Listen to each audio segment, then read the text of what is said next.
Okay, dear students, ladies and gentlemen, welcome to this video lecture series on behalf of Project Sathi. I am Dr. Animesh and I am here with the last and final lecture in the criminal law module.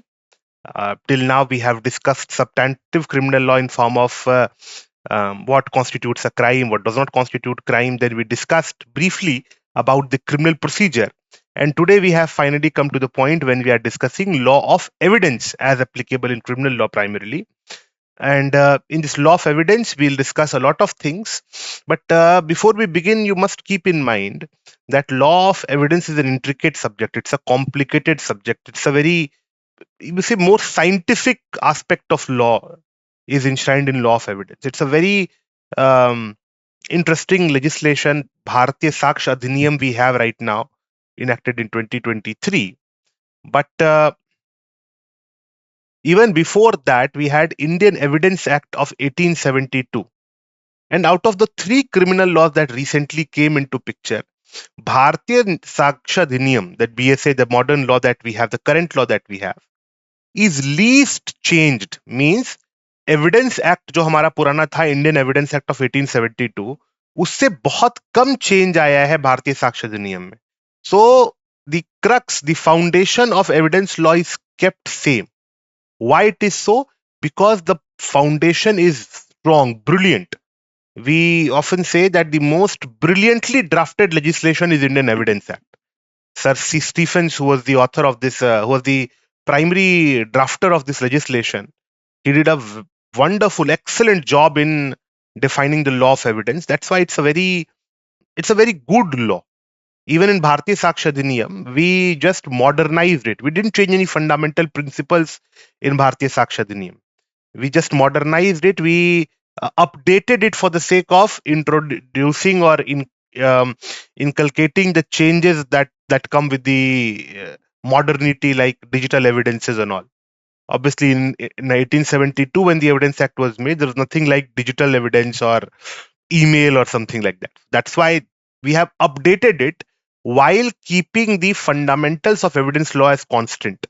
This is very important. So, law of evidence, Bharatiya Saksh Adhiniyam, is least changed, and it works wonderfully. The Evidence Act it's considered a masterpiece, and obviously we get into the dimensions of law of evidence. What are presumptions? How relevancy work? What's admissibility? What's recording of evidence? All those things will come into picture. But first, the nature of law of evidence is adjective. It's an adjective law. It qualifies the evidence law. It qualifies the procedural law, actually. It's a part of procedural law, but it operates in a different plane. It's adjective. It simply qualifies the procedural law. Meaning thereby, suppose there is a procedure of trial. If a person has to be tried, then he has to be tried as per procedural law. BNSS, Bharatiya Nagarik Suraksha Sanhita, provides a mechanism which will then how a person will be tried. But obviously, we have to make rules about how a person's guilt or innocence will be proved. We have made the principle that guilt or innocence needs to be proved, but how? What things are admissible? What things court will accept? What court things will reject? There are bilkul definite rule. There are fixed rules to it. There are principles which are firmly in place, so that the courts cannot work on their courts do not work on their whims and fancies. क्या आप किस पर यकीन करते हो, किस चीज को आप एक्सेप्ट करते हो, किस चीज को नहीं? There is a rigid law of evidence, and that rigidity makes our legal system reliable, sustainable. It sustains our legal system. That rigidity in law of evidence, that what we accept as an evidence and what we don't, how a matter will be proved, all those things are very important. So, law of evidence, generally four legs, four aspects today we are going to discuss. First is obviously presumptions. Presumption is simply it's a causal relationship that we presume. In law of evidence, जैसे कि before we come to what presumption is, simply understand कि there are causal relationships in nature. यानी कि A होगा तो B हो जाएगा. जैसे कि if I stab someone, that person will bleed. Now nature says that कि भाई ऐसा होगा तो ऐसा होगा. So if a person is bleeding, then it means that person has suffered a wound. बहुत clarity है कि if that person is bleeding from not from eyes or nose or something, but bleeding from a wound, it means that person has been wounded. So the simple cause and effect relationship. If you prove one fact, then other fact is already automatically proved. तो presumption का बच्चों यही logic है कि आप एक चीज साबित करो और लॉ उससे दूसरी चीज इन्फर कर लेती है. जैसे कि I'll give you a very simple example. Suppose I give evidence that at a particular point of time I am in Delhi. तो अलग से इस बात का कोई एविडेंस नहीं देना पड़ेगा मुझको कि I was not in Calcutta at that point of time. Law will presume that thing in favour of मी कि भाई ऑब्वियसली अगर वो भाई दिल्ली में तो कोलकाता में नहीं हो सकता. A person can not be present at two places at one instance. So presumption is simply when you give evidence of one fact, the automatically raises presumption of other facts. Like suppose I say I have a doctorate. So obviously nobody can say that you have a doctorate, but you should give evidence that you have 10th passed. मैं कहूंगा ना भाई साहब मैं doctorate हूं तो 10th पास तो हुई. It need not be specifically proved. ठीक है. So all those things are called presumption. So because the law takes certain presumptions, you do not have to prove each and everything. There was a joke in a movie which I heard कि भाई ये साबित हो गया कि सीढ़ी नीचे से ऊपर जाती है, but ये कैसे साबित होगा सीढ़ी नीचे से ऊपर आती. So all these absurdities are avoided by taking the refuge of law of presumptions. In evidence, we presume something. If one thing is proved, we automatically believe that the other thing is proved. You know? Now, there are obviously there are intricacies to it that we'll discuss just later in the lecture. Then we have something called relevancy. This law says what things are relevant and what things are not relevant. Means, if suppose something is in question, something has to be proved in the court. If I start giving evidence of anything and everything, then the question will come that what is relevant and what is not relevant. You cannot plead something that is completely irrelevant to the issue. जैसे suppose question है कि ए ने B का murder किया या नहीं किया. अब मैं इस बात के एविडेंस देता हूं कि ए 2 साल पहले चाइना में था या उसने इंजीनियरिंग की है. ए जो है वो उसके अपनी वाइफ से कैसे रिलेशंस हैं. कोर्ट कहे कि भाई ये सब मुझे क्यों बता रहे हो. You cannot prove each and everything, or you cannot take a stray logic and you can give evidence for anything. The law will say you give evidence for only things that are relevant. जिसको साबित करने से जो legal question है उस पर फर्क पड़ेगा. Question is A killed B or not. So the things which will help prove or disprove things are relevant. Random things which have no relation to the fact that whether A killed B or not are not relevant. So the things that are not relevant, the court will not allow you to adduce evidence of that. जो चीज relevant है ही नहीं. ए ने B को मारा इसके लिए वो चीजें क्या इनकी दुश्मनी थी, क्या मीन्स था, क्या मोटिव था, क्या अपॉर्चुनिटी थी. All those things will be relevant. But random things like A likes roti or A likes rice, not relevant. Like भाई ये क्यों साबित कर रहे हो आप. So relevancy is very important, है ना. So relevancy are about the facts that can be proved. You cannot go and give evidence about random facts which are not relevant, which have no impact on the matter in dispute. Those things are not relevant, so you cannot prove those facts. Then if it is proved that okay, this particular thing is relevant, then we come to the question of admissibility. It's very important to understand. Admissibility मतलब अगर कोई चीज relevant है भी तो वो कैसे proof होगी. What evidence are acceptable? Suppose you want to prove that that a particular fact exists, है ना? Then what evidence that you can give to prove that? है ना. You cannot simply give newspaper cutting कि sir WhatsApp forward आया था मेरे घर के ग्रुप पे तो व्हाट्सएप फॉरवर्ड ये है तो ये भाई सर आप इसको मान लें. कोर्ट कहे कि मैं नहीं मान सकता. You do not give me, you not feed me random nonsense and I will accept it. No, you give me things that are accepted as evidence. So the term admissibility becomes very important. भाई कि ये चीज evidence के रूप में दी जा सकती है. जैसे कि मैंने there is a very simple idea कि भाई suppose I heard something from someone, random I heard gossip and I go to the court, और आप कहते हैं कि सर मैंने नहीं देखा, मैंने नहीं सुना, बट मुझे किसी ने बताया कि उसे किसी ने बताया कि ऐसा हुआ है. So whether my statement will be considered evidence, the court will say no. How, why the hell you are saying this if you have not heard or you have not seen? If you do not have the knowledge about that particular thing, you do not give us rumors. That is why you must have heard that people filing applications on behalf of news reports, WhatsApp forwards, all those things are thrown out of the court. Court कहेगी भाई ये सब relevant ही नहीं, आप तो credible evidence लाओ. Credible evidence नहीं ला सकते तो इन that case that will not be accepted by the court. What is acceptable by court and what is not acceptable by court? इस रूल को हम लोग कहते हैं rule of admissibility. First there is rule of presumption, obviously, that when one thing can be presumed by the existence of another thing. है ना? Secondly, relevancy, what facts can be proved in the court. Then those facts which can be proved in the court, by what evidence they can be proved. Then we have final dimension is recording of evidence. इसका मतलब होता है that the evidence has to be recorded in a particular manner. If you are a witness, you go to the court and you are a witness, then the court will record your evidence in a particular way.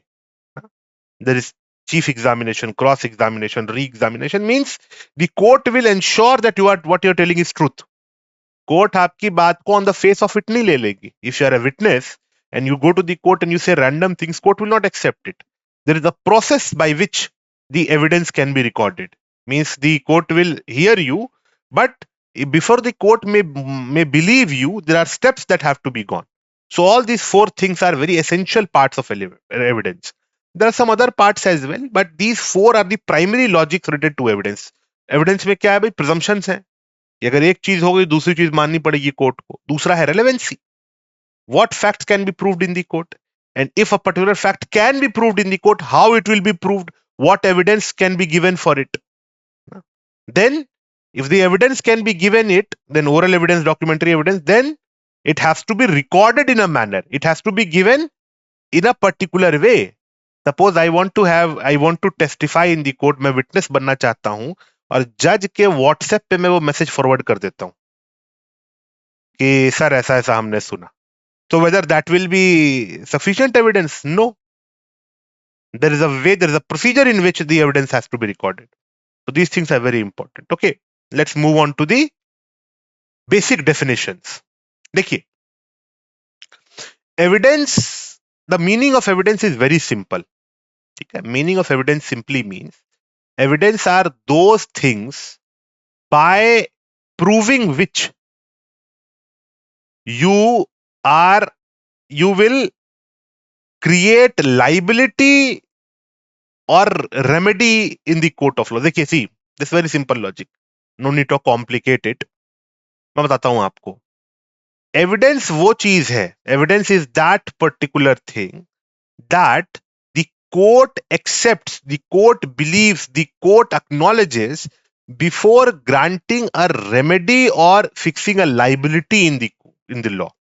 यानी कि अगर मैं court में गया हूं तो मेरी कुछ चाहिए मुझे, तब तो मैं कोर्ट में गया हूं. Nobody goes to the court just like it कि आज टहलने आ गए कोर्ट में. नहीं, मतलब कि obviously you can go to learn, but if you are a party, if you are a litigant, then obviously you need something from the court. That is why every petition has a prayer. What you want from the court? Court will ask you a fundamental question every time you are in front of the court. What you want? And the thing that you say is, I want this. The court will say, okay, fine. If you want this, then you have to prove that what you are saying. And the manner in which you will prove the things that you will give to the court, उसको हम लोग कहते हैं evidence. ठीक है? तो evidence में it's very important to understand कि भाई the things that are said और submitted in the court to prove a particular point, है ना. अब एविडेंस जो होते हैं बच्चों उस मल्टीपल प्रकार के होते हैं, ठीक है। पहला एक एविडेंस का क्लासिफिकेशन है direct and circumstantial. What is direct and what is circumstantial?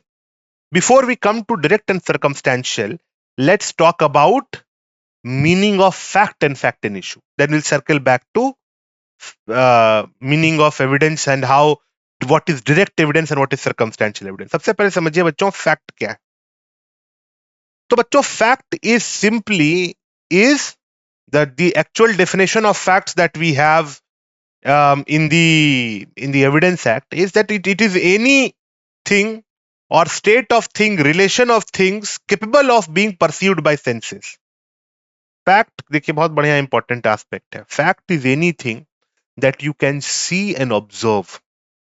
जैसे मैं अभी किसी कमरे में बैठा हूं, मेरे सामने दीवार है, this is fact because one can perceive it from the senses. अभी मेरे कमरे का टेम्परेचर जो है, this is a fact because I can perceive it from senses. You are listening to this video, you have a laptop, tablet, mobile phone in front of you. That is essentially a fact. You are a male or a female, that is a fact because it can be perceived by senses. You are a human being, a dog is a dog, a cat is a cat. This is all fact. Anything which you can observe, you can perceive by your senses. You can see, you can touch, you can feel, you can taste. किसी बर्फी में जो एक शिकंजी है वो मीठी है या नमकीन है, you can taste, that's a fact, है ना। Essentially facts are things that are can be perceived by senses. Simple logic है। Things that are not perceived by senses are not considered fact. Like what a person is thinking, it's not a fact. It's absolutely not a fact to understand that what a person is thinking. For me, it's not a fact. For that person, it might be a fact. इसको देखिए थोड़ा सा tricky है। Suppose I am angry. I have a particular idea. I have a particular state of mind, a mental condition. I am conscious of it. Then it's a fact. जैसे कि example बताता हूं मैं आपको। जैसे मुझे पता है कि मेरे घर के बगल में जो रहते हैं वो उनका नाम मिस्टर शर्मा है।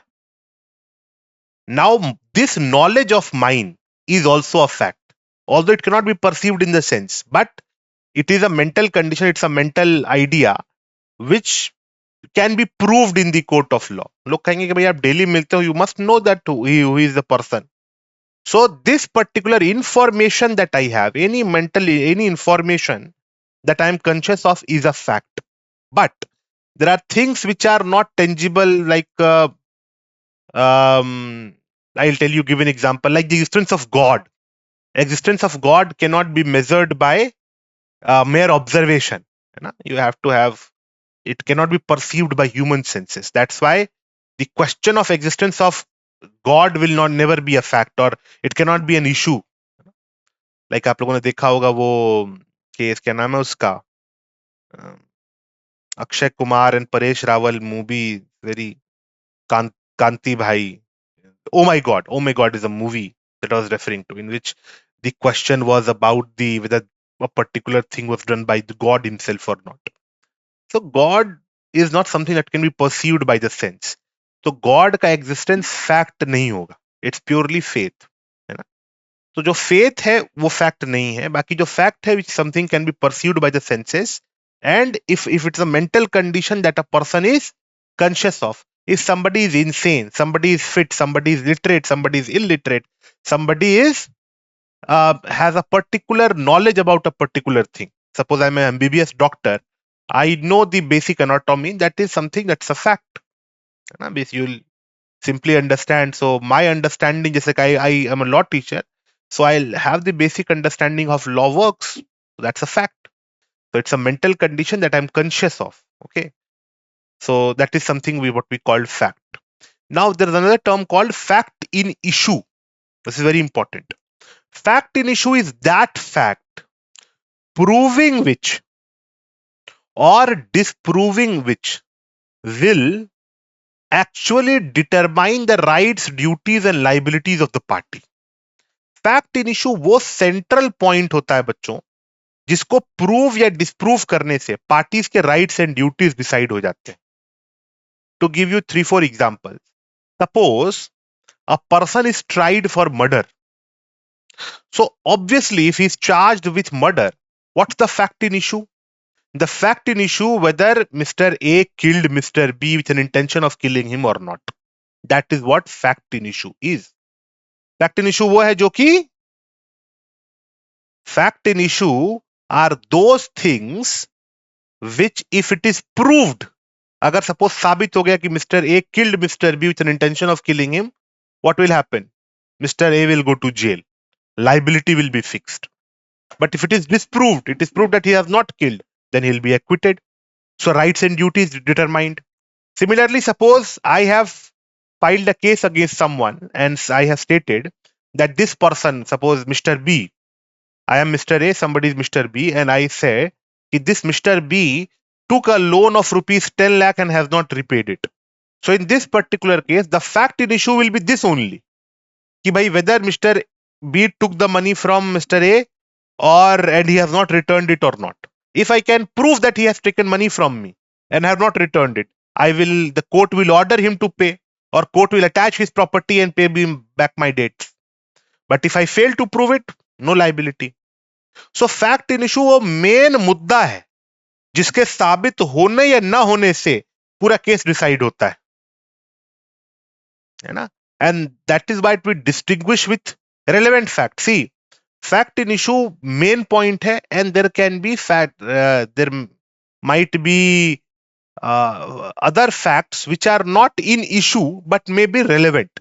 जैसे कि suppose I want to prove that Mr. B needed money at the time when he took money from me.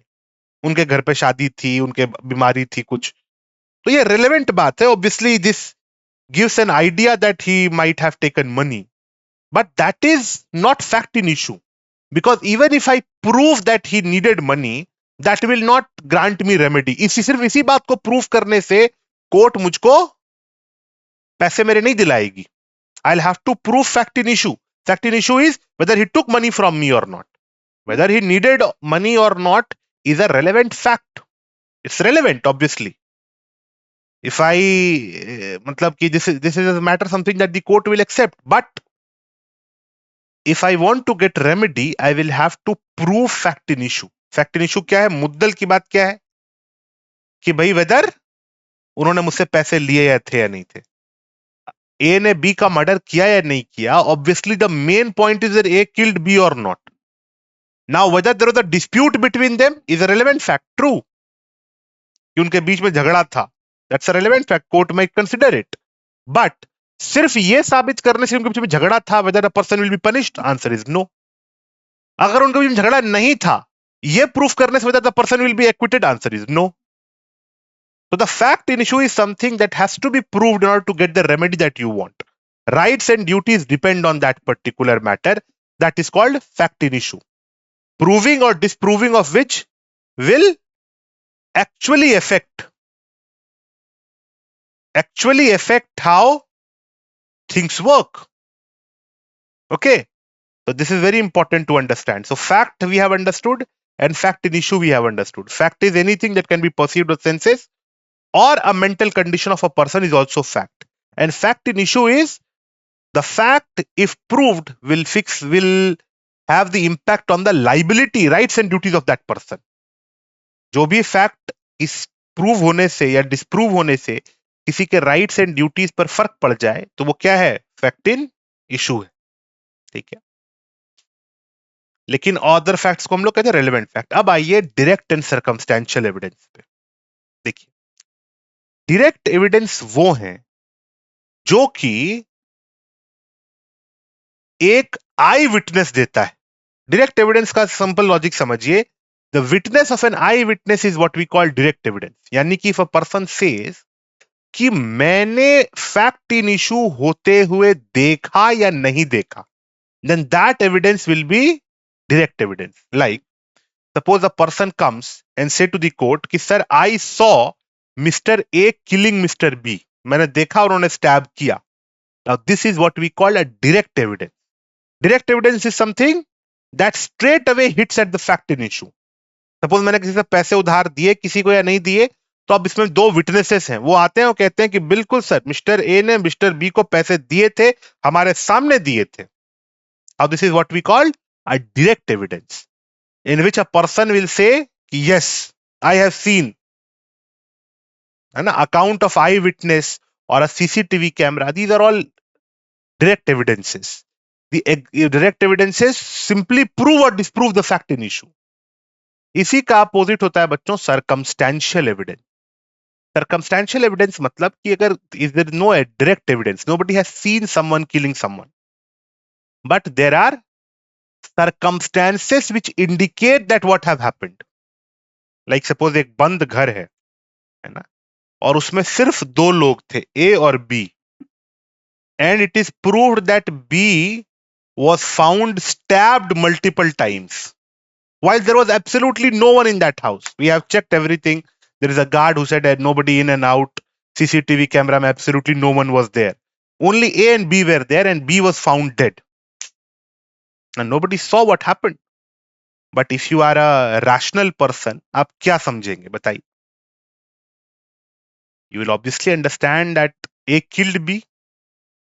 So this is what we call circumstantial evidence. This is especially called last seen theory. Other example भी है, suppose ए और B वापस लेकर के गए और B की dead body मिली, ए के चाकू पर फिंगरप्रिंट्स मिले, ए के शर्ट पे ब्लड स्टेन्स थे, दोनों के बीच में एनिमिटी थी. These are all circumstantial evidence. Direct evidence will be only when somebody will come and say, yes, I have seen him killing. Directly he says that, okay, this is fact in issue and I have direct evidence about it. I can prove it, disprove it. But circumstantial evidence are those evidences which, if taken alone, will not prove anything, but if they are taken as a chain, suppose it is proved कि mister A और mister B साथ में एक secluded area में गए, mister B की dead body मिली और एक चाकू मिला उनके बॉडी में लगा हुआ, in which the fingerprints of A, mister A is there. Mister A and mister B had a fight, ये भी क्लियर हो गई है ना. Mister A's blood was found on मतलब mister B's blood was found in Mr. A's shirt. None of these factors on its own proves that A killed B. But if they are taken as a whole, if they're taken as a chain, it gives us an idea कि obviously यहाँ पे क्या हुआ है भाई, murder हुआ है. There's no denying of the fact that murder has happened. It's very important and interesting. Okay. चलिए, I hope this much is clear. Then we have three terms. Something called proved, disproved, or not proved. Now, what is meant by proved? Proved is something if it is established, a fact is said to be proved. Fact का proof हो माना जाएगा बच्चों when after considering the matter the court believes कि ये चीज ऐसी ही है, and or इसमें एक थोड़ा सा एक और है, that it is the existence of that particular fact is so probable, उसके होने की possibility इतनी ज्यादा है that a person of ordinary sense and prudence, an ordinary reasonable person will believe that it exists. तो हम लोग कहेंगे कि ये फैक्ट प्रूव हो गया. This is very important. Prove होने का मतलब है कि existence of a fact, court believes in the existence of that fact कि भाई यस दिस थिंग एग्जिस्ट, ऐसा ही है ना. If the court upon hearing of the evidence is convinced that this fact exist, fact यानी कि ए ने B को मारा इस फैक्ट, तो अगर कोर्ट विश्वास कर लेती है कि हाँ ए ने ही बी को मारा है, so that is considered proved. Or if the happening of that fact, like A ने B को मारा, is so probable that any reasonable, ordinary, prudent person will believe that A actually killed B. उसके होने की probability इतनी ज्यादा है, उसके होने की possibility इतनी ज्यादा है कि भाई कोर्ट मानेगी कि yes, any ordinary person will accept the fact that A has killed B. जैसे कि सपोज मान लीजिए मेरे पास बिल्कुल सीसीटीवी कैमरा आ गया जिसमें दिख रहा है कि ए ने बी को मारा, तो मैं कहूंगा कि yes the court is convince, if I am a जज I will say yes I believe A has killed B, so it is proved. At the same time अगर बहुत सारे सर्कमस्टेंशियल एविडेंस हैं, डीएनए टेस्ट है, report है, fingerprints हैं, everything is there, so if all those evidences are there, then any reasonable person would consider it is highly likely, the probability of the existence of that fact is so high that any reasonable person will believe it कि हाँ ऐसा ही हुआ है, ऐसा ही है, that is called proved. Same goes with disproved. Disproved में the judge becomes convinced that एक fact नहीं हुआ, that a fact does not exist, or the existence of that particular fact is so improbable, so impossible, not improbable, that any reasonable man would think that this is not the case. Like suppose the question is whether a 5-year-old boy killed a bodybuilder or not. तो अब या तो 5-year-old boy ने एक body builder को मार दिया in a struggle, this is so unlikely that any reasonable man would consider कि नहीं ऐसा तो हो ही नहीं सकता, then it will be considered as disproved. Court कहेगी कि बिल्कुल झूठी बात है, हो ही नहीं सकता कि 5 साल का बच्चा in a physical struggle kills a body builder, है ना। Similarly if the court has clear evidence that the fact does not exist, like suppose the question is whether A killed B और नॉट, अब A साबित कर देता है कि when the offence was committed I was not there at all. आप कह रहे हैं कि जो ऑफेंस हुआ है वो कलकत्ता में हुआ है, कोलकाता में हुआ है, I was in Chennai at that point of time. So the question is whether the fact of A killing B is proved or disproved. It is disproved. Court कहेगी कि ऐसा तो हो ही नहीं सकता, है ना। And then we have the third term that is not proved. अब not proved is something between proved and disproved, यानी कि वो चीज साबित भी नहीं हुई और उस चीज का नहीं होना भी साबित नहीं हुआ, यानी कि it is not clear that whether A killed B और neither it is prove that he didn't kill B. मतलब अब if we look at the evidence there are few facts which indicate that he might have killed B, but at the same time there are few facts which suggest he might not have killed. तो अगर कोई चीज बच्चों साबित नहीं हुई लेकिन वो चीज झूठ भी साबित नहीं हुई, है ना, like existence of God is something not proved, neither you can prove the existence of God, neither you can disprove the existence of God. ईश्वर है ये भी साबित नहीं कर सकते, नहीं है ये भी साबित नहीं कर सकते आप। That is something that's the most popular example of being not proved. Not proved यानी कि there are no direct evidence there is no evidence which will give you the certainty that this thing happened. At the same time, there is not enough evidence to jump to the conclusion that this thing didn't happen. जब किसी चीज का होना या नहीं होना दोनों ही साबित ना हो तो हम लोग उसको कहते हैं the thing is not proved. This is very important to understand. Okay. Then we have something called presumptions. This is very important. Presumptions are of 3 types. And there's another slide. I'll give you an idea. See, presumptions, yes. There is something called presumption of fact, and that is rendered by the term may presume. May presume का मतलब होता है बच्चों, जहां पे भी may presume लिखा हो in the भारतीय साक्ष्य अधिनियम, तो court may presume a fact and it may either regard such fact as proved unless and until it is disproved, or may call proof of it. Like I'll give you an example. बहुत simple. The court जहां पे भी evidence act में लिखा है कि if this particular thing is there, अगर ऐसी चीज हुई है तो हम मानेंगे कि इसके बाद जो है वो भी हुआ है। Like I will give you simple example. There is a may presumption that all official acts are done correctly, यानी कि all official acts are done correctly. Now to give you an example, suppose I passed a particular student in a particular exam. Okay, and it's an official act. I am a faculty of law and I passed a particular student in a particular subject. Now, इसका बच्चों क्या मतलब निकलता है ना? When it's if it is clearly prove if I've stated that I have passed someone, obviously it also gives a presumption. It raises a presumption that the person wrote correct answers in the answer sheet. अगर मैंने किसी को पास कर दिया being a faculty, then it simply means that the person wrote correct answers. This is the presumption of fact. The court may presume. मैंने बताया कि presumption of fact क्या है? All official things are done correctly. तो law में the court जो है वो ये बात को प्रिज्यूम कर सकती है कि भाई अगर इसने एग्जाम पास किया है तो इसको बेसिक आइडिया है कि क्या है लॉ या फिर क्या पॉइंट है. If you have proved something then in that case,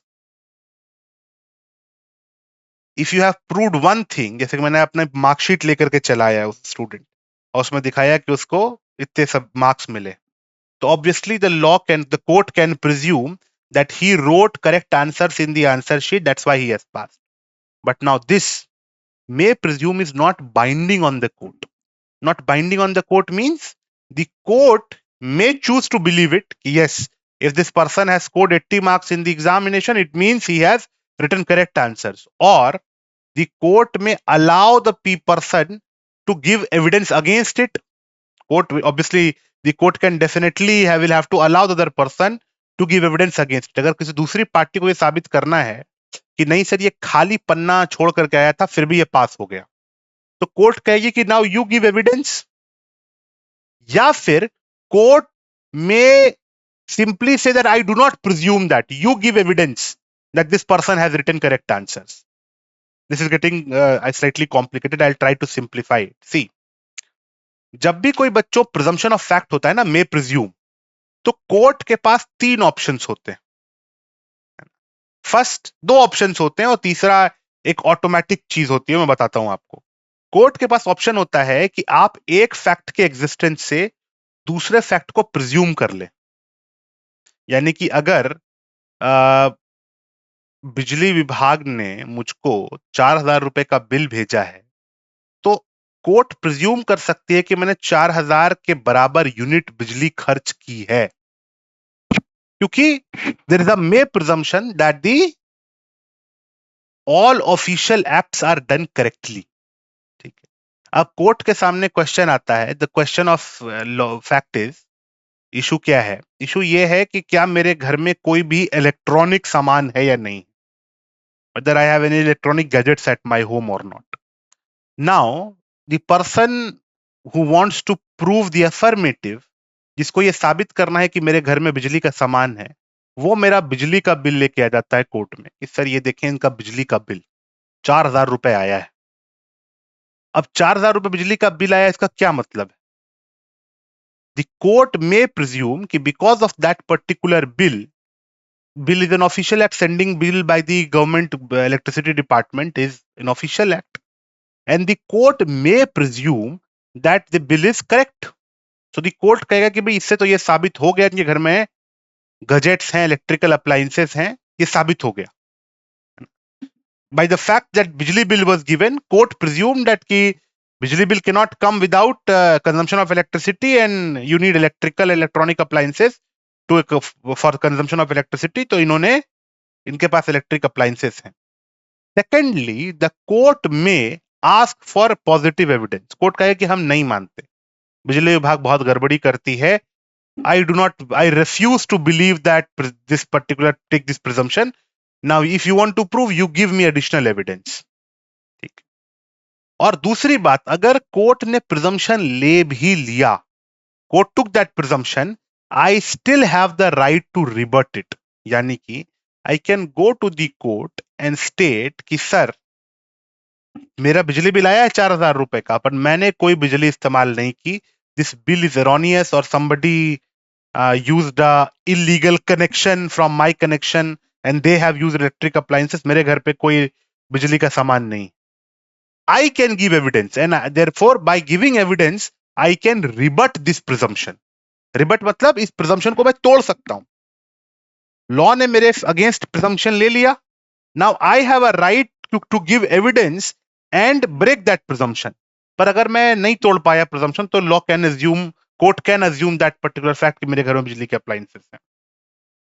ठीक है बच्चों, this is called presumption of fact. This is may presume.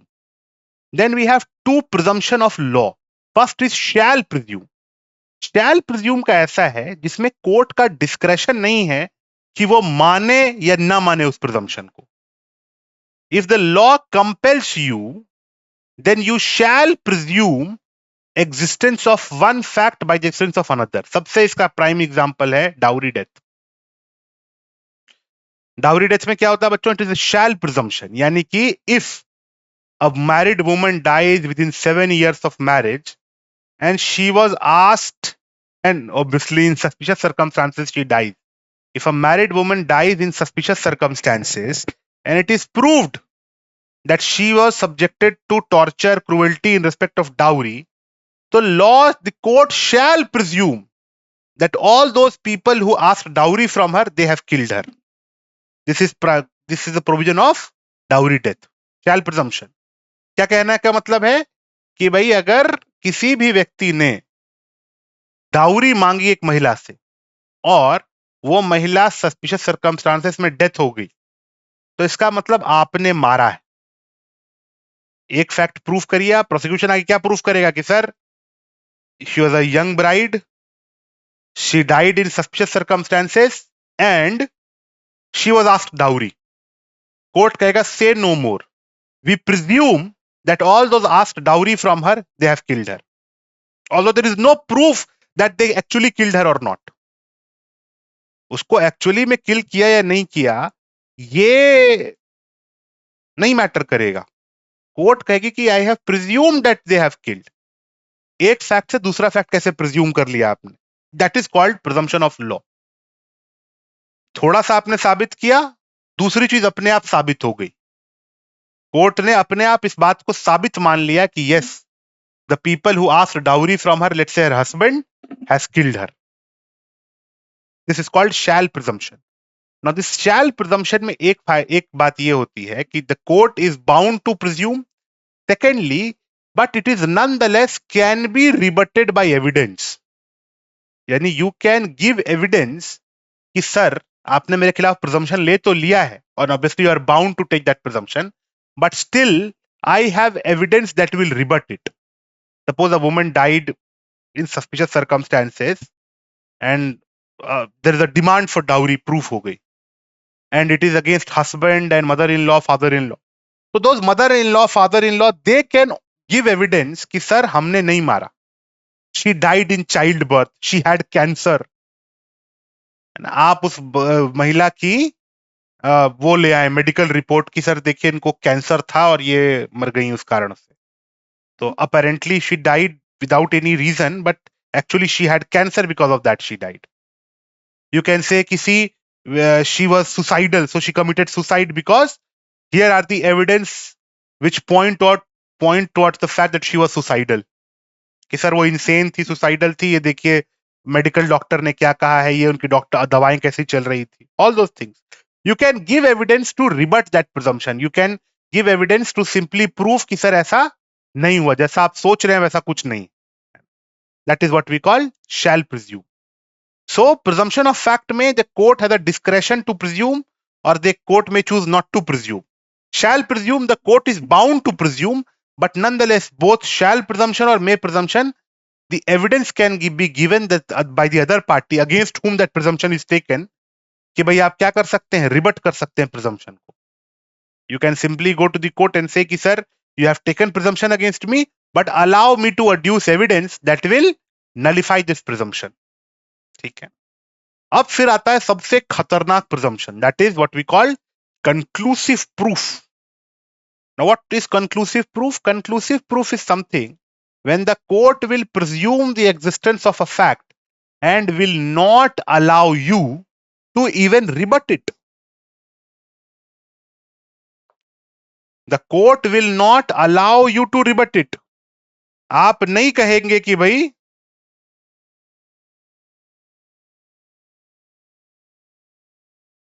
That he आप ये साबित नहीं कर सकते कोर्ट में कि sir this is not that is not the case. Like see, under 116 BSA, there's a conclusive proof that if a child is born in a marriage, in a valid marriage, if a child is born, that child is considered to be the child of the father.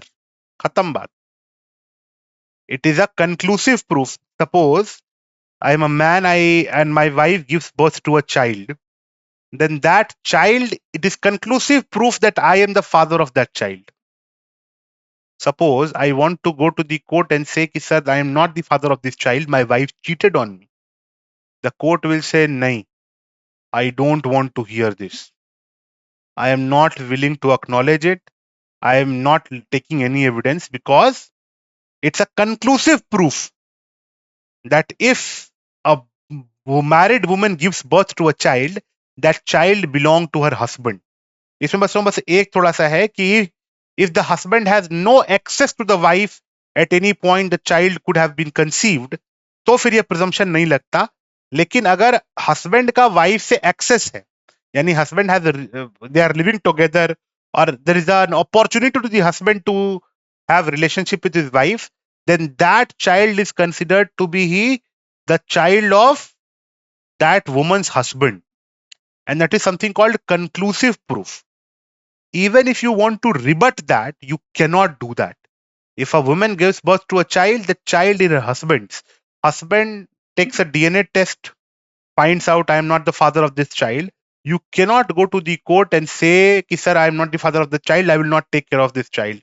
This child is not my responsibility. Law कहेगा, court कहेगी कि मुझे सुनना ही नहीं. I am not willing to entertain this argument by you. You simply take care of this child. This child is yours. You cannot give evidence against this fact. So this is what we call conclusive proof. एक fact क्या है कि एक married woman ने child को birth दिया है, उससे हमने ऑटोमेटिकली क्या प्रिज्यूम कर लिया कि this particular the husband of that woman is the father of the child. And if even if the father or anybody wants to give evidence against that, court will not allow you to give evidence. Court कहेगी मुझको सुनना ही नहीं है. Absolutely, there's no this provision or this conclusive proof is to protect children from illegitimacy. Bastardization of child is something very painful. A child is born, now the father will question his legitimacy, and suppose the father succeeds, father ने proof कर दिया this child is not mine, then what will happen of that child? Child will be illegitimate, he'll be a bastard. That's very problematic. That is why, to secure the future of that child, the father is not given this option to rebut this particular presumption of law, which says that if your wife gave birth to a child, you are responsible for it. ठीक है? So this is what we consider, बच्चों, this is a conclusive proof. This is an example of conclusive proof. There are more conclusive proof as well. बहुत सारे conclusive proof और भी. अब वो आप लोग obviously you will learn when you will learn the law of evidence in second or third year of your law school. Okay. Now let's talk about relevancy. Now relevancy talks about what facts are relevant. Relevant facts are those facts the existence of which helps in proving the fact in issue or helps in disproving the fact in issue. है ना? जैसे कि जो वो fact in issue तो आप लोग समझ गए हैं कि obviously the fact in issue is the proving of which will get you the remedy, will change the rights and duties of the parties, will fix liability, or disproves the liability or rights and duties. तो fact in issue तो वो है जिसको साबित तो करना ही पड़ेगा अगर आपको रेमेडी चाहिए तो. But relevant fact are those facts the proving or disproving of which will increase the possibility of the existence of the fact in issue or decreases the probability of the existence of fact in issue. जैसे कि the question is whether A killed B or not. Now, the relationship between A and B is a relevant fact. It's not fact in issue.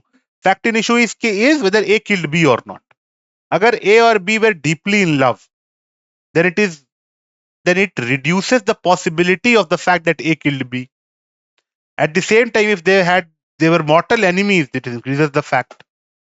ठीक है, इसी तरीके से question is whether A threatened B और not, है ना, suppose A killed B और not is the question, तो क्वेश्चन इज कि whether before the death of B A made a threat to B, तो अब ये बिल्कुल रेलेवेंट है, क्यों? क्योंकि अगर थ्रेट किया तो it increases the possibility that A might have killed B, और थ्रेट नहीं किया तो इट रिड्यूसेस इट। ठीक है, suppose there is a question, there is a fact that from the scene of crime A was seen running away, जो भी scene of crime है उससे ए दौड़ते हुए जा रहा था, somebody saw him. Now this particular fact that whether A was running from the scene of crime, running away from the scene of crime, is relevant or not? Obviously it's relevant, because if the answer is yes, then it will increase the possibility that A might have killed B. Why else you will run? पर अगर ऐसा disprove हो जाता है तो it reduces the possibility. समझ रहे हैं? तो suppose the wound that is there on the bee's body is inflicted by a person who is left-handed. Now the question is whether A is left-handed or not is a relevant question, because if he is left-handed, it increases the possibility, but he is not left-handed, decreases the possibility. तो fact, relevant fact वो सारे facts होते हैं बच्चों जो कि क्या करते हैं, पॉसिबिलिटी बढ़ाते या घटाते हैं, किसके? फैक्ट इन इशू के एग्जिस्ट होने के या नहीं होने के, है ना। Fact in issue, all those facts which will have an impact on the possibility of the existence of fact in issue are called relevant. अब इसमें बहुत कुछ आता है बच्चों, इसमें आता है means, motive, opportunity, parts of the same transaction, an number of things come, है ना। वो आप लोग rule of relevancy you will learn what facts are relevant or not. The Evidence Act makes it very clear what facts are relevant. There is a different rule of relevancy. I gave you a very general kind of explanation. But what actually are relevant and what facts are actually relevant, like character of the accused, relevant fact hai. Previous conduct of the accused, relevant hai. Subsequent conduct, relevant hai. All those things are, but there are some things which are not relevant. Suppose मैंने पुराना crime कोई किया है. Suppose I committed a murder in the past. So if I am tried again for a different offense of murder, that my past criminal record is not relevant. All those things, what is relevant and what is not relevant, this is all stated in the Evidence Act, you will learn. Then there are two terms, admissions, that is generally relevant in civil cases. Civil cases में admissions का मतलब है बच्चों, अगर आप किसी भी fact के acceptance को मान लेते हैं, yes this happened. Suppose the question is whether A is the husband and B is the wife. Suppose there is a married couple. Question is whether A treated his wife with cruelty or not. A ने अपनी पत्नी को पीटा या नहीं पीटा. Wife is B. Now, if both the parties admit that yes, a marriage happened between us, so that is what we call admission. अब जो चीज आप admit कर लेते हैं वो चीज proof नहीं करनी पड़ती. Suppose my wife seeks divorce from me or maintenance from me on the ground that I have treated her with cruelty. Now, the first question will कि भाई cruelty तो बाद आएगी, पहले तो marriage साबित करो. तो अगर मैंने मान लिया कि हमारी marriage हुई थी, तो that will be considered as proved. Both the parties admit, if I prove that yes, I was married to this woman, then I cannot give evidence against that fact. If I have admitted something, the other party need not prove that against me. Neither I can prove, I can say to the court कि sir नहीं sir मैंने तो admit कर लिया था पर actually हमारी शादी नहीं हुई थी. No, once you have admitted, it means it is proved. So admissions generally are relevant in civil cases.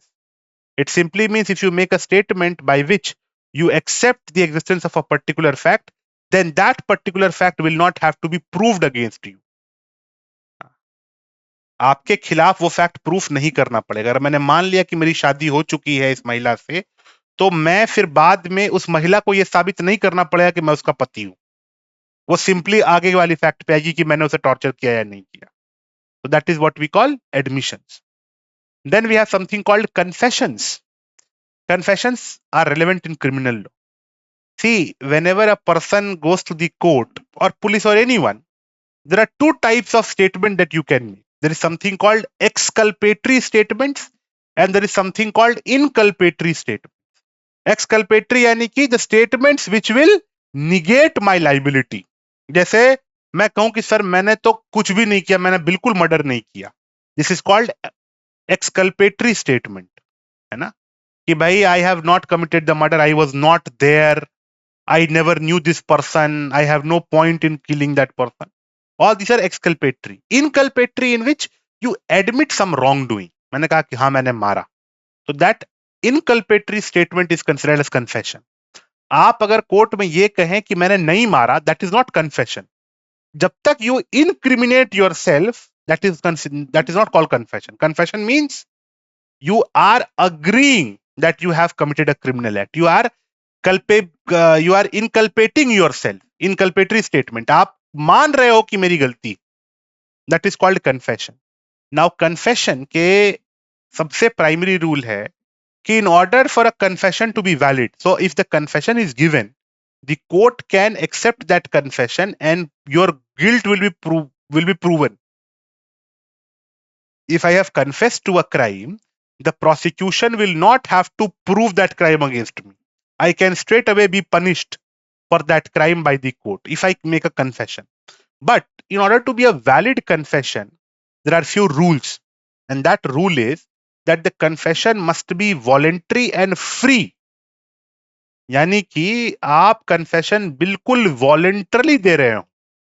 If there is any kind of pressure against you, any kind of coercion, you are under kind of any delusion, you are under misrepresentation, in that case the confession will not be valid. This is very important to understand.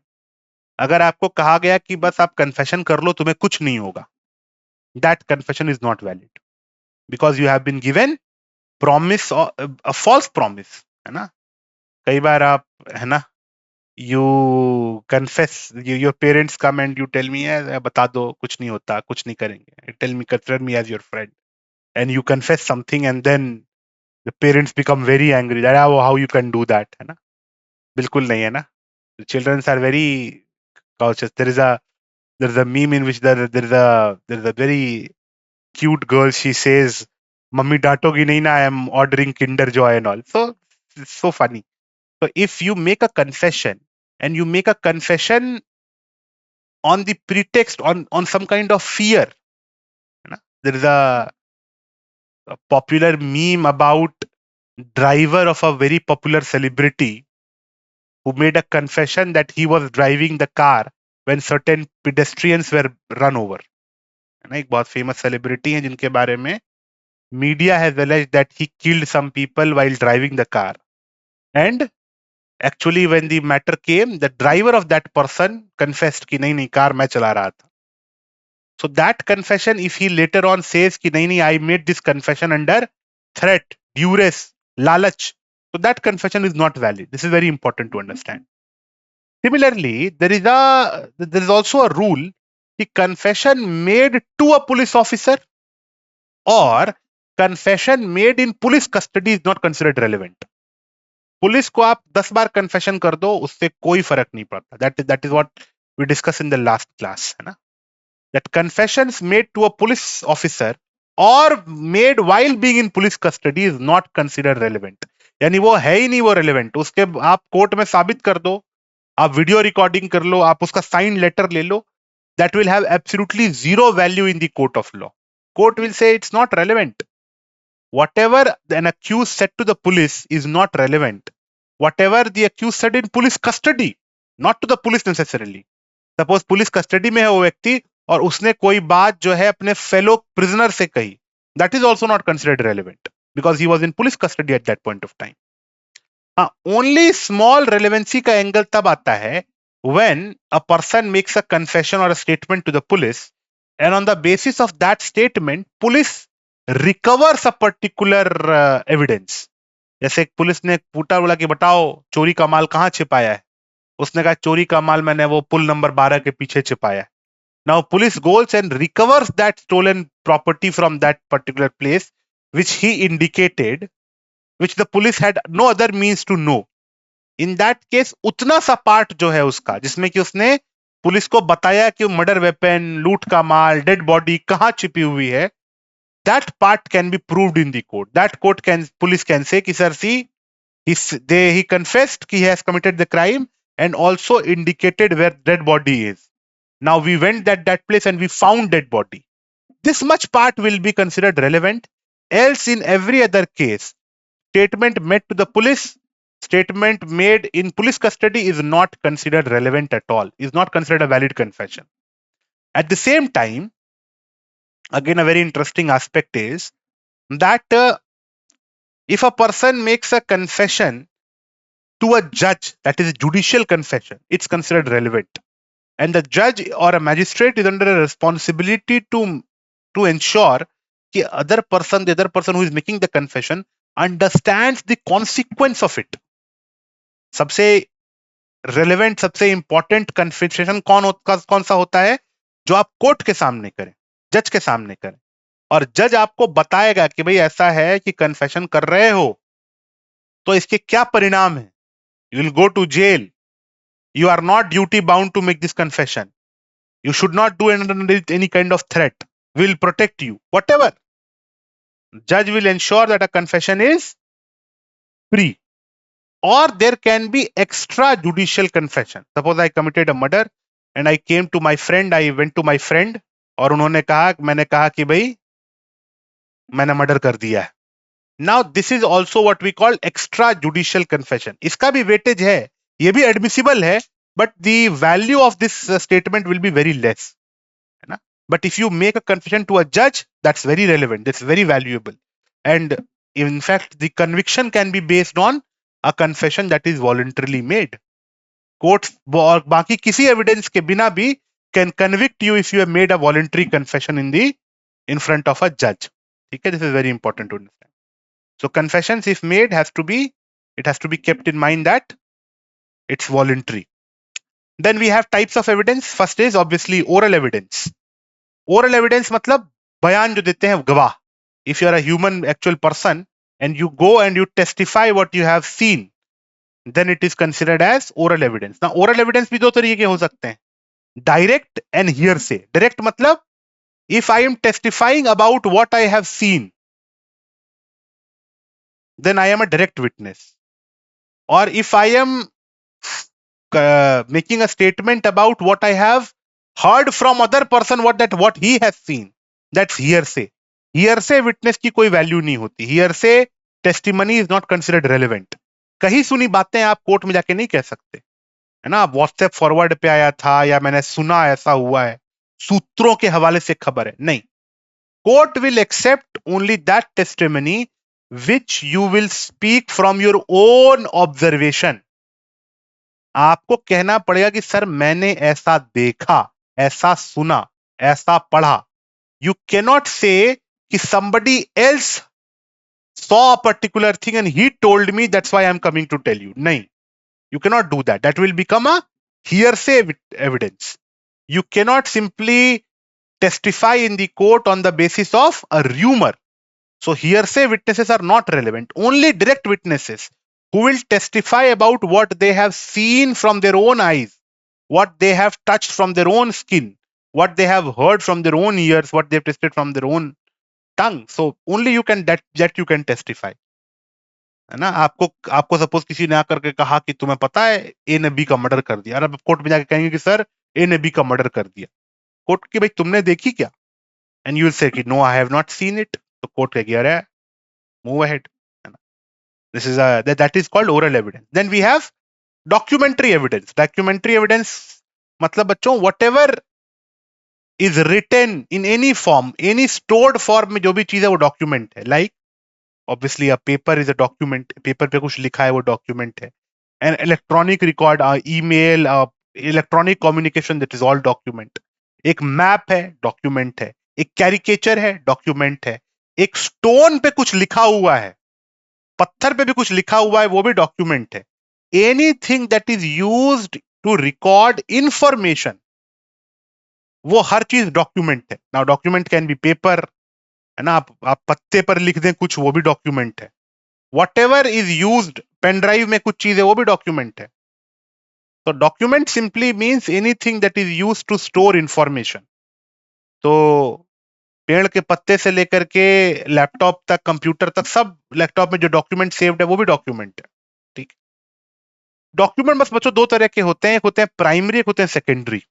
Primary evidence is जिस document में originally information stored थी, that are called primary evidence. Suppose I wrote a letter to someone, the actual letter is primary evidence, photocopy of it will be secondary evidence, copy of that particular document will be considered as secondary evidence. This is very important to understand.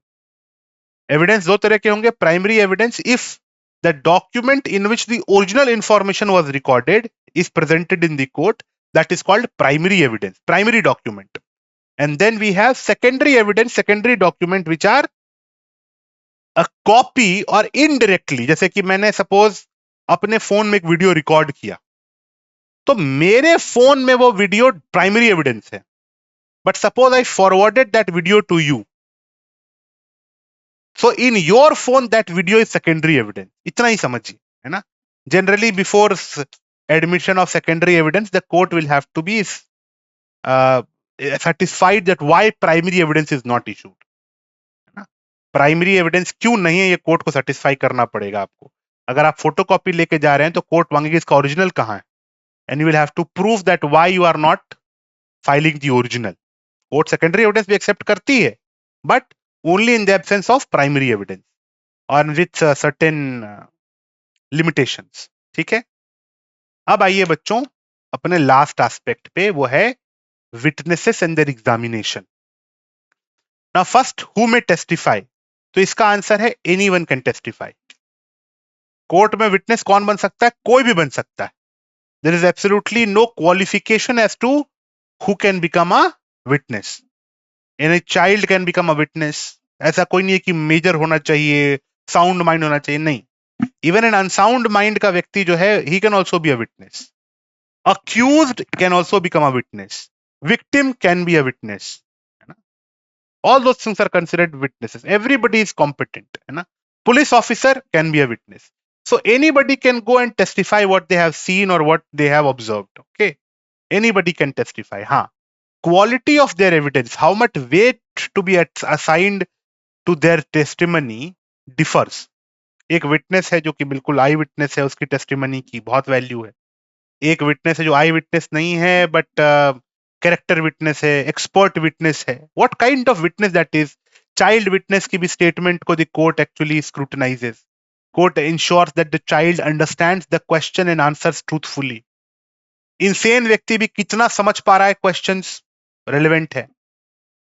Interested witness can be there, जैसे कि मेरे ऊपर इल्जाम है और मेरी माँ, मेरी बहन, सब लोग, मेरे father, my brother, everybody has come to testify in favour of me, तो उनकी टेस्टिमनी कितनी वैल्यू होगी, that is for the courts to decide.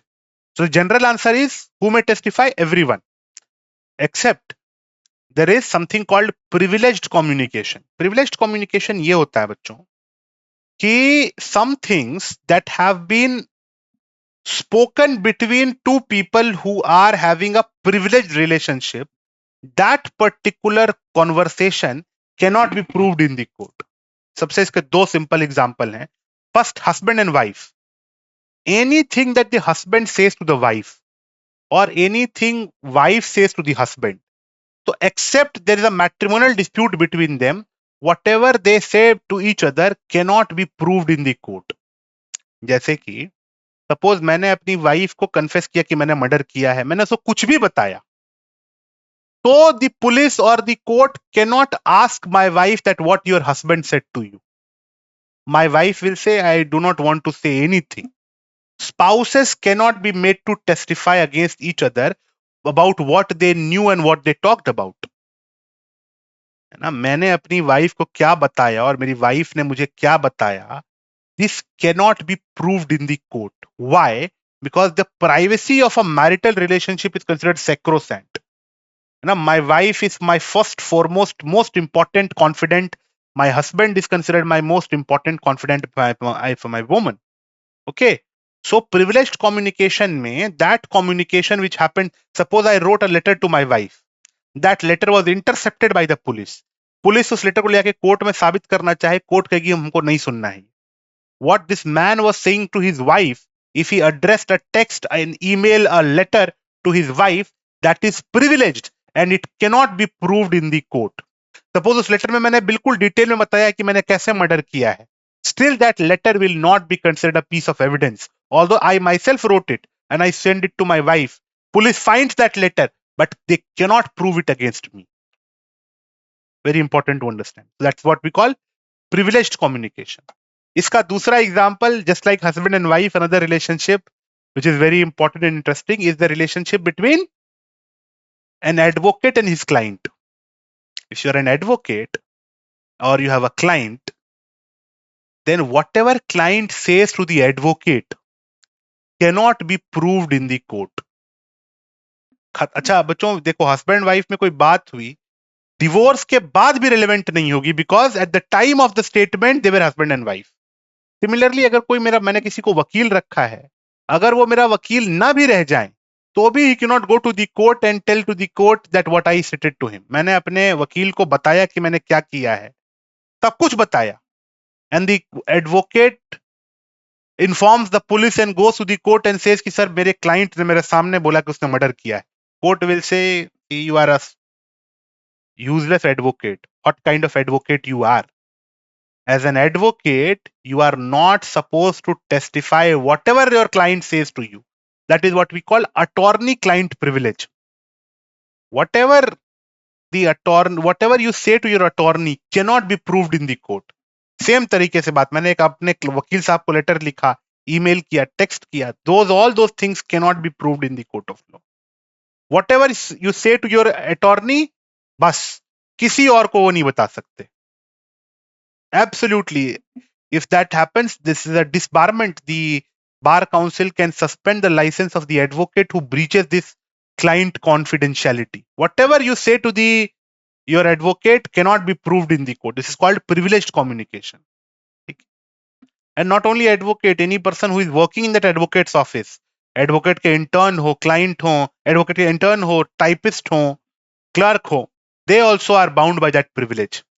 Even after the relationship between the advocate and the client ends, still the advocate is bound by privilege. Case खत्म हो गया, 10 साल के बाद भी वो नहीं कह सकता कि सर मेरे उस क्लाइंट ने मुझे कहा था कि उसने मर्डर किया है. वेरी इंपॉर्टेंट है ना.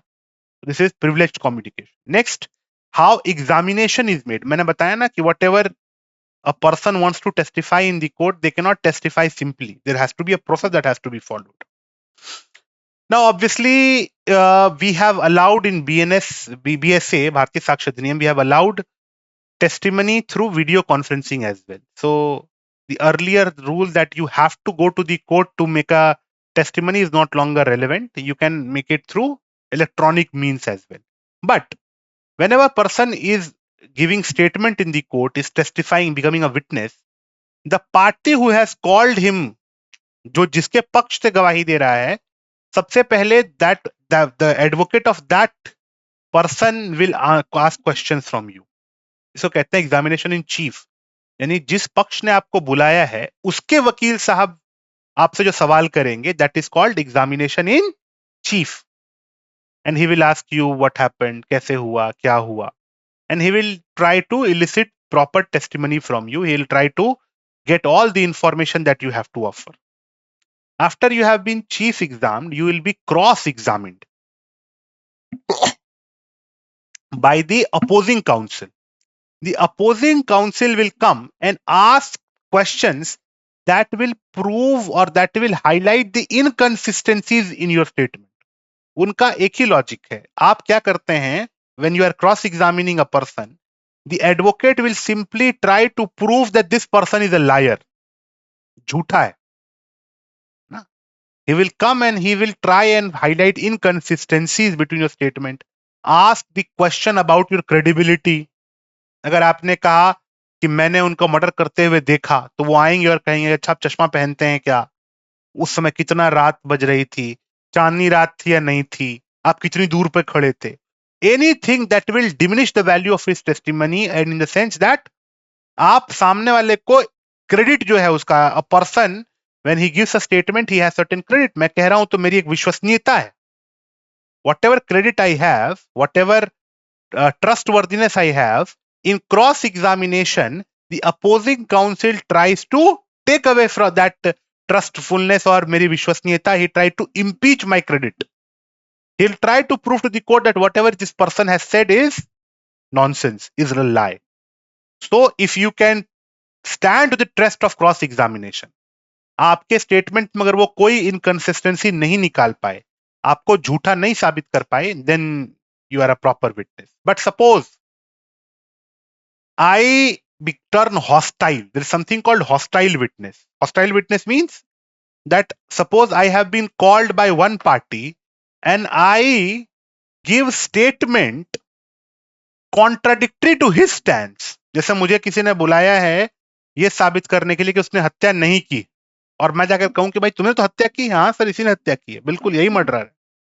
So it means I am what? I am hostile witness. So if I turn hostile, it means I simply make statement contrary to the party who has called me as a witness. Suppose मैं prosecution witness हूं और मैं कहता हूं नहीं नहीं sir ये तो वहां नहीं था. जॉली रेलबी में आपने देखा होगा कि jolly रेलबी is a very popular Bollywood movie in which Arshad Warsi, Jolly Reelby 1, Arshad Warsi calls a witness and he turns hostile. उससे कहता है कि सर मैंने तो देखा ही नहीं, ये तो नहीं थे. So a hostile witness can be re-examined by the party who has called him. अगर मेरा गवाह पलट गया और मेरे खिलाफ ही उसने गवाही दे दी, if he gave testimony to against my interest, I have a right to call him for re-examination and then I will try to prove to the court कि सर ये झूठ बोल रहा है. I have called him as a witness and he gave testimony against me, then I will call him for re-examination and I will try to the proof कि sir ये बिक गई है ये गवर्नमेंट, ये मतलब विटनेस ये बिल्कुल ही बिक गया है विटनेस और he has what he is saying is a lie. You should not accept what he is saying. That is called re-examination. So examination can be chief, cross or re-examination.